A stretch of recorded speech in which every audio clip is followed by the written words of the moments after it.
Well, there's no doubting the feel-good factor has returned to Derby County since the turn of the year. 7 wins out of 10 in all competitions, 4 wins in the last 6 in the Championship. Just have the fans believing that a playoff push might well be possible. We'll know more after tonight's game here at Ashton Gate. Lose, and those expectations will just be cooled slightly. Win, and the fans who will be behind me in the Atio stand will be believing a return to Wembley could well be on the cards. Before they went on air, I spoke to BBC Radio Derby's Chris Coles and the guest equity Ryan Conway of The Athletic. I asked what the atmosphere was like around the club.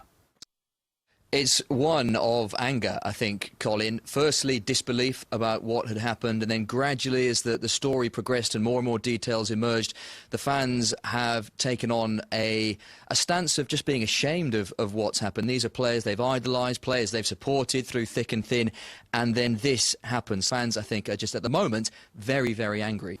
It's very difficult to know what to expect, absolutely, because fans will still be turning up to support their team. There's still a job to be done against a decent Birmingham City side, but there will still be this undercurrent of dissatisfaction with what has happened.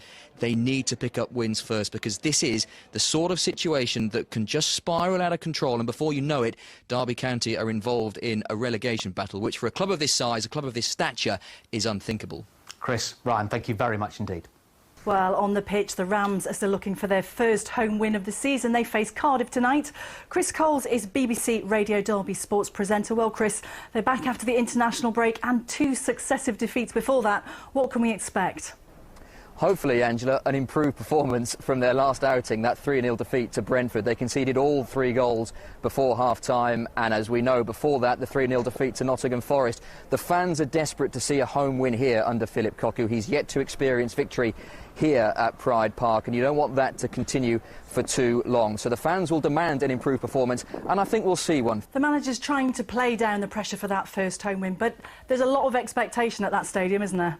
Always the case here at Derby County. Playoff finalists last year. They did lose 3 of their best players, of course, so it will take a little bit of time. We know that, yes, Philip Cocu has a brief of breeding youngsters, and yes, he has a 4-year contract, of course, of getting this club to be in a position where they don't have to rely on spending lots of money for star players. But you have to do that with positive results. And if you don't get those positive results, fans start getting restless. Board members start getting a little bit agitated as well. So Philip Cocu could really do with hitting the ground running after this international break. Well, following all of this was BBC Radio Derby's Chris Coles. Chris, we've been waiting for this takeover to happen for so long. It's almost a shock it's happened at last, isn't it?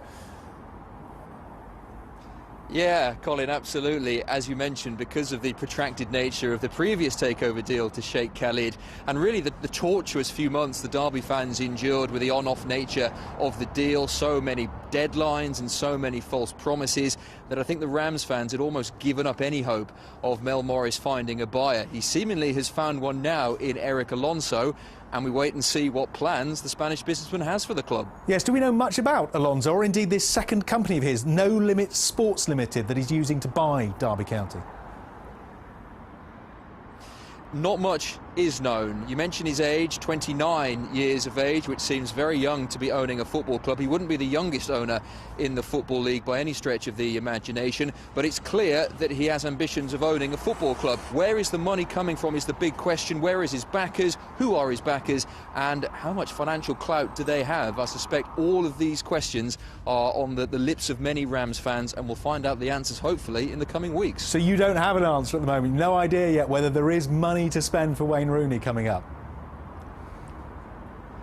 Which is the big question, Colin, isn't it? And most fans will be looking at the Derby squad in particular, saying the squad needs money and Wayne Rooney needs help. Clearly there are other things to sort as well for Derby, because we're yet to see the accounts for the previous 2 years because of their various run-ins with the English Football League, and by all accounts the financial picture isn't great. So there are still things very much for the new owners to sort before they think about helping out Wayne Rooney on the pitch. But as such, no, we don't know how much money Eric Alonso has, how much money his backers have, and that will remain the big question until we hear from the man himself. Well, hello again, everyone. Welcome to St George's Park for the official announcement of the England squad ahead of games against Germany and Lithuania. Gareth Southgate's first official squad announcement as the permanent England manager. And here it is. We'll speak to Gareth to dissect the team in a little bit more detail shortly, but let's run you through the 26-man squad, starting with the goalkeepers. Walter's taken a slightly different approach to the line of questions, you'll be pleased to know. He says, what's your ideal Sunday roast? He's given you a list of chicken, pork, beef or other. I'm not sure what other is, No. but, well, look, I wasn't born in Yorkshire, but I'm an inherited Yorkshireman now, so so roast beef and Yorkshire pudding would have to be top of that list, definitely. I think you've made that county very happy indeed, and all the trimmings, of course. Yeah, definitely. A lot of fans will want to know now what you do for the next 3 or 4 months. Your first games aren't until March, friendly against Germany, the World Cup qualifier against Lithuania. What will your day-to-day be until then? Yeah, we've got a lot of planning to do. Appreciate your time as always, Gareth, and all the best Wednesday and Sunday. So, 26 players will join up here at St George's Park for a couple of days before flying out to Germany, the friendly, Gareth's first official game in charge, and then the all-important World Cup qualifier at home to Lithuania at Wembley, Sunday the 26th of March, Mother's Day, 5 o'clock kickoff. Tickets still available via the fa.com/tickets. It would be great to see you there and support the Three Lions on their journey to the Russian World Cup. Thanks very much for watching, and we'll see you next time.